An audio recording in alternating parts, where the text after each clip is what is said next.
Hey, how are you? I'm SliceofOtaku, and today I want to talk to you guys about the Temple Fusion, otherwise known as Obsidian. And as far as we know, according to the Steven Universe Art and Origins book, that is in fact her name. And for the most part, when it comes to this fusion, information is few and far between, so I wanted to take the time out to accumulate the information that we do know about this gem and sort of evaluate it, because there are certain inconsistencies that I want to highlight, as well as to bring it all together and formulate a theory based on this information that we have. So let's get started by taking a look at the gem components that actually make up this fusion. Alright, so we have rose quartz, pearl, ruby, sapphire, and a very important gem to this equation, amethyst. Now the reason why I say amethyst is very important to this equation is because she gives us a general time frame.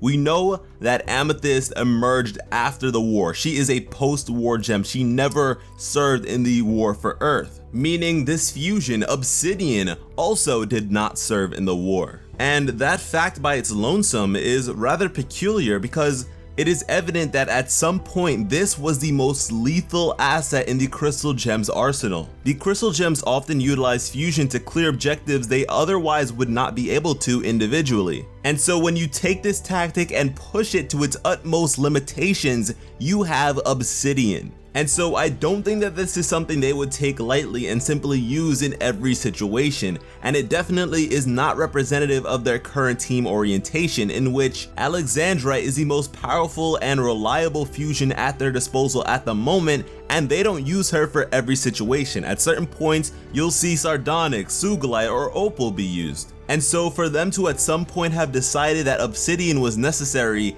means that the threat levels at that moment, at that particular moment, were immensely crazy. And so with that in mind, I would like to now debunk a supposed Obsidian sighting. In the episode Historical Friction, we're able to learn about William Dewey's discovery of Beach City by means of a play. Now, the entirety of this play script, aside from jokes and political slogans, were written by Pearl, who was there, making it historically accurate, so I'm going to treat it as such. Within the climax of this play, William Dewey's ship is attacked by a sea creature, which we of course know to be a corrupted gem. And this corrupted gem was apparently thwarted by a quote-unquote giant woman, which we of course know to be a gem fusion. This giant woman then brought William Dewey to the land where they resided, the land he would then establish to be Beach City, which are all points that Ronaldo attempts to elaborate on in his book, Keep Beach City Weird, You Can't Hide the Truth. And so let's take a look at what he says. Giant woman from the sea. Over 200 years ago, Mayor Dewey's great-great-great-great-grandfather William Dewey and his first mate Buddy set out to find unexplored land. What they found instead was peril, disastrous weather, towering waves, and perhaps worst of all, a sea monster. But lo, they were saved by a magical giant woman from the sea. He then says she gently placed Dewey down on the shore, and that's where William Dewey decided to build Beach City. Nobody knows where this goddess came from, but some say the cliffside above Stephen's house bears her visage. Probably no connection. And just so we're clear, to bear someone's visage is to have similar features or bear resemblance to them. But yeah, the last thing that he says is this. But just last year, our shores were visited by yet another giant woman from the sea.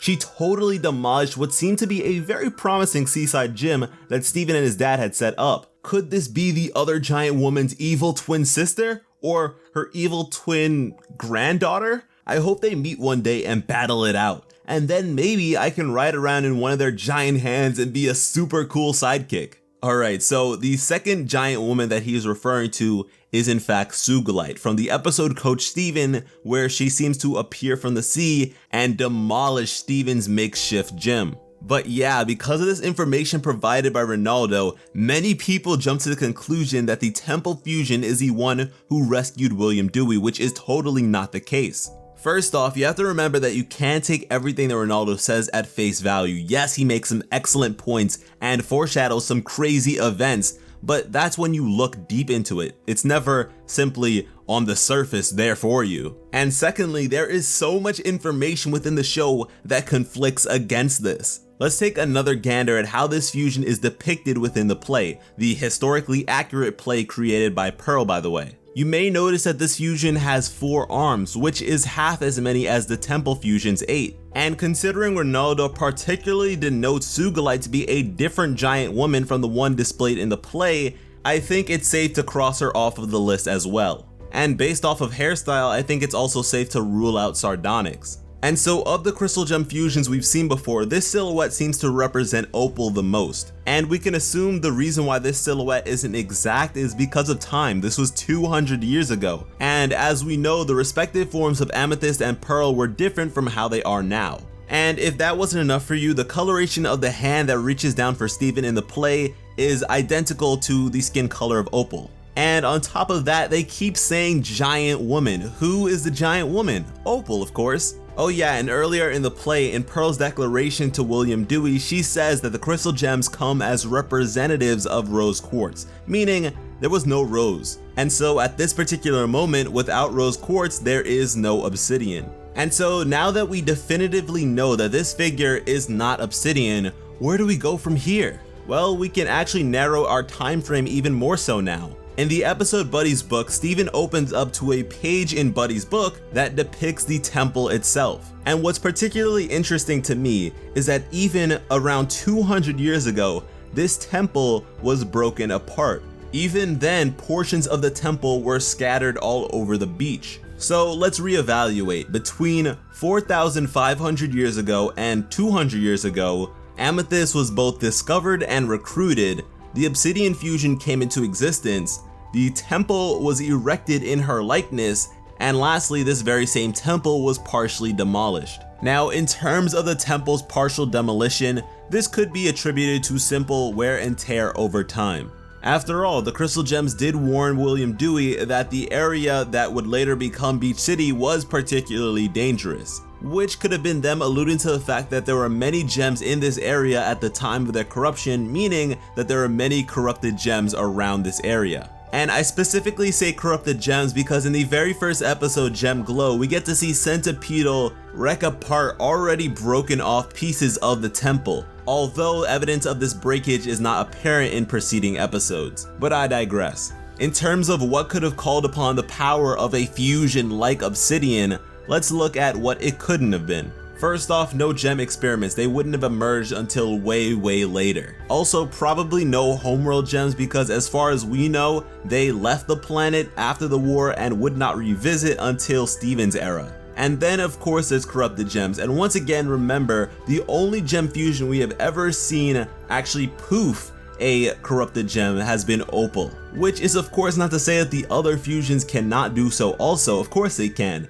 But in terms of power, Opal and Obsidian are most definitely in 2 separate leagues. And so if combating a corrupted gem is the reason why Obsidian came into existence, that corrupted gem would most likely be a massive fusion of corrupted gems, which as far as we know is seemingly unlikely, and our only point of reference being Big Bird, who was taken down by Opal. And even now, definitively classifying Big Bird is still sort of difficult. But yeah, if Obsidian was in fact formed to combat a sort of corrupted gem, then I would assume that it would be somewhere along the lines of a Big Bird, something similar to the composition of Big Bird, but a lot more massive, a lot more threatening. But yeah, beyond all of those possibilities, it's sort of hard to say what exactly caused this fusion. And so for now, my sort of guess would be to combat a natural disaster, a sort of impending apocalyptic crisis that they had to deal with Obsidian. Something like a massive meteorite headed towards Earth, something that the humans at the time would never be able to combat by their lonesome, or hell, even see coming. And I suppose Obsidian is a sort of volcanic glass, so maybe there's something related to a volcano, but it's not like the gems in Steven Universe accurately depict their real world equivalents 100% of the time anyways, so I'm not gonna really look at that too hard. But I will say that volcanic aspect may correlate with the inception of the Burning Room. But yeah, that's pretty much everything I wanted to say regarding Obsidian, the Temple Fusion. Please let me know what you guys are thinking when it comes to the information I shared in this video. And also let me know what you think is the reason behind Obsidian's formation. Why did this fusion come together in the first place? And remember, the reasoning has to be epic. Whatever the case may be, I know that is going to be crazy, so I am really looking forward to it. Thank you all so much for watching and have an awesome day. I love you. You think